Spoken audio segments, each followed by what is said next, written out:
Hello and welcome to the newest edition of AI Tools Sneak Peek, our weekly series in which we show and tell some cool AI tools capabilities.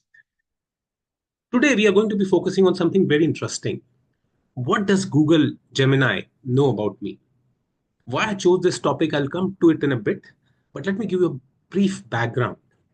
A few months back, there was a prompt that became quite popular.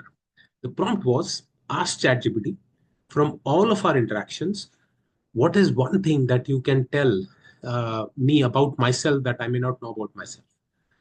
And it generated certain responses. It's kind of almost created a personality profile of people who are who kind of tried this tweet.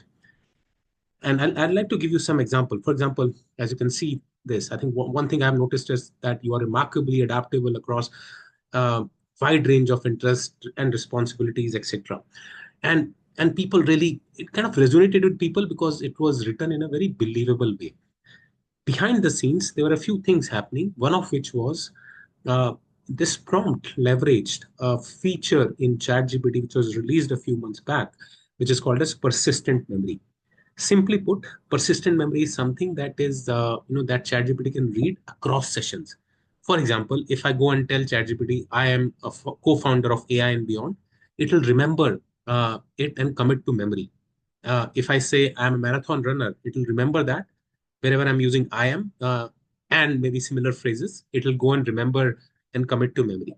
But good thing is, and I'll talk a little bit more about in a separate video on how you can use it to your advantage. But one of the intentions of this feature possible, so that ChatGPT is based on that.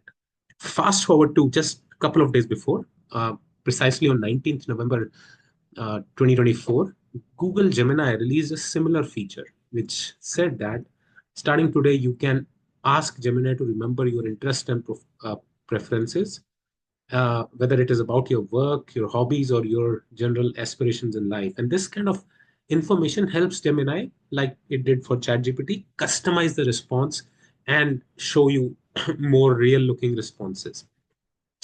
So, in order to test this feature out, I became curious and I wanted to test this out, having experienced what I had with ChatGPTs, which I have been using with ChatGPT for quite some time.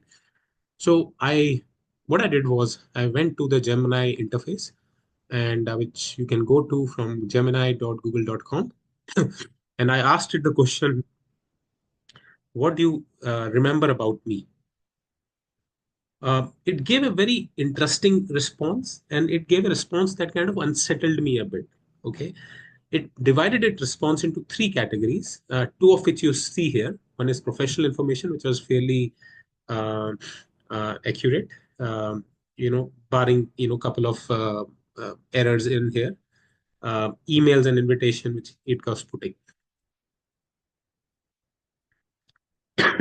Just pardon my throat for today. Let me take a water break and come back. But the third category that it uh, shared, which I'm not showing here, was the unsettling bit. And what it was the personal information. In personal information, it gave me last four digit of my bank account number. It gave me the what bank it is. It gave me Google, what was the last flight I took. It gave me the model of my phone number, mobile phone, etc. And a lot of those details, which I could not believe that I was seeing it here. On the contrary, what I was seeing in ChatGPT was more a personality profile. Here, it was really the personal information, which really got me thinking. And what I did was I went ahead and posted this observation in a couple of like-minded people's group which are there, and some of the people are kind enough to spot and something that I had forgotten.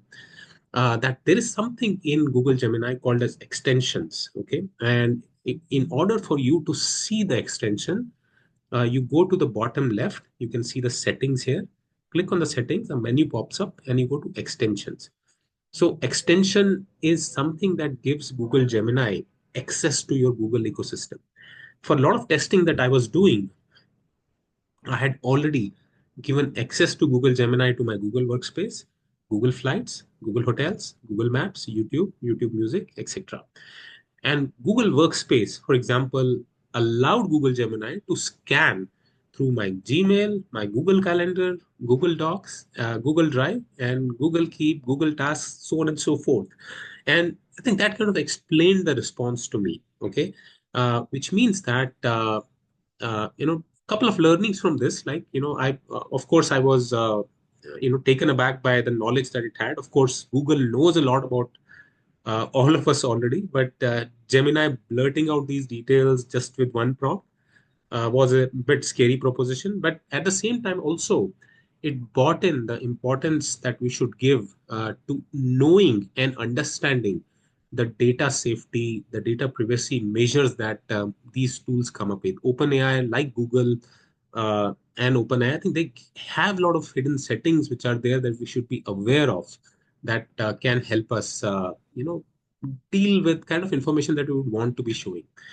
For example, I did enable Google Workspace here with the primary intention to test another feature that Google Gemini has, very useful, which is called as GEMS, which is for a later discussion where I'll create a video on explaining what kind of experiments I did there. Uh, but yeah, I think what I can do now to show you the counter of this is that if I disable Google Workspace settings, if I go back to my prompt window, and I tell it the same prompt, what do you remember about me? And let's see what it does now. Remember, now Google Workspace extension is disabled, and it now prompts me to that you will need to connect to Google Workspace, and it gives me prompt. I think this is something that Google annoyingly shows multiple times, that you need to connect to your workspace so that they can add apparently more value to what I'm trying to do. So I hope you like this insight today. Again, repeating the learning, just stay in control of the data safety measures that you can take and you should take while using the AI tools so that you don't end up being surprised like I was. Thank you so much for listening in, and we'll be back next week. And till then, take good care of yourself. See you soon. Bye.